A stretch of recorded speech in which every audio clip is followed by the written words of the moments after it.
কি বলছো এসব তুমি?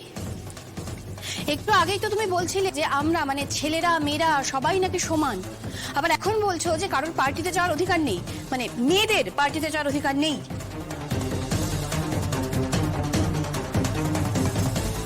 কথায় আছে না, ওই কুকুরের ল্যাজে 12 বছর ঢিল বেঁধে ঝুলিয়ে রাখলেও ল্যাজ সোজা হবে না।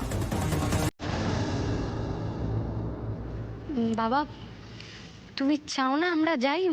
মানে এত বছর পর তুমি এই কথা বলছো, মানে মানে ঠিক বিশ্বাস করতে পারছি না যে তুমি এইভাবে বলছো। ও, তুমিও যাবে ঠিক করেছিলে? হ্যাঁ যাবে, আমি ওকে সাথে করে নিয়ে যাব, আর সঙ্গে সুমনা তনুশ্রীও যাবে।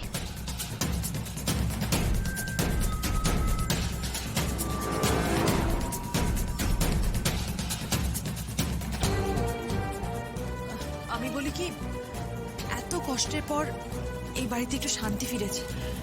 যদি আমরা না গেলে সেই শান্তিটা বজায় থাকে, তাহলে আমরা নাই বা গেলাম। তুমি বুঝি এইভাবে নিজে নিজের সম্মান রক্ষা করছো সুমনাদি? দেখো, এটা তো শুধু একটা পার্টিতে যাওয়ার কথা না, মানে এটা নিছক একটা পার্টি না, এটা তো অধিকারের প্রশ্ন আছে না এখানে। আর এইভাবে নিজের ইচ্ছাগুলোকে মেরে তুমি সুখী থাকতে চাইছো, তাতে সুখ আসবে? তুমি প্রপারলি সুখী হতে পারবে? সুখের চেয়ে শান্তিটাই তো অনেক বড় আনন্দী। যা পেয়েছি তাই অনেক। না অনেক না তনুশ্রীদি, অনেক না। তোমাদের যা যা প্রাপ্য, তোমাদের যা যা অধিকার, তোমরা যা যা পেতে পারো, সেগুলো তোমরা পাবে। সেগুলো তোমাদের কাছ থেকে কেউ এইভাবে ছিনিয়ে নিতে পারবে না।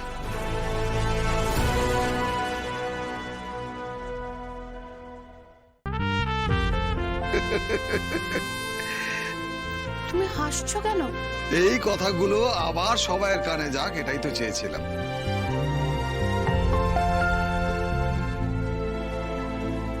কি কানে গেল?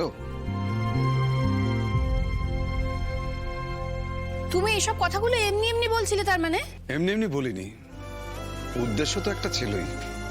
চোখে আঙুল দিয়ে দেখানো হয়ে গেল যে তোমরা মেয়েরা বলার আগেই সবটা দিয়ে দিতে পারো। এতে কারোর উপকার হয় না জানো, বলে আনন্দের মতন হও সবাই। নিজে ভালো থাকলে সবাইকে ভালো রাখা যায়।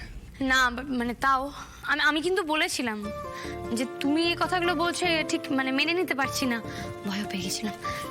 সে তুমি বলেছো, তবে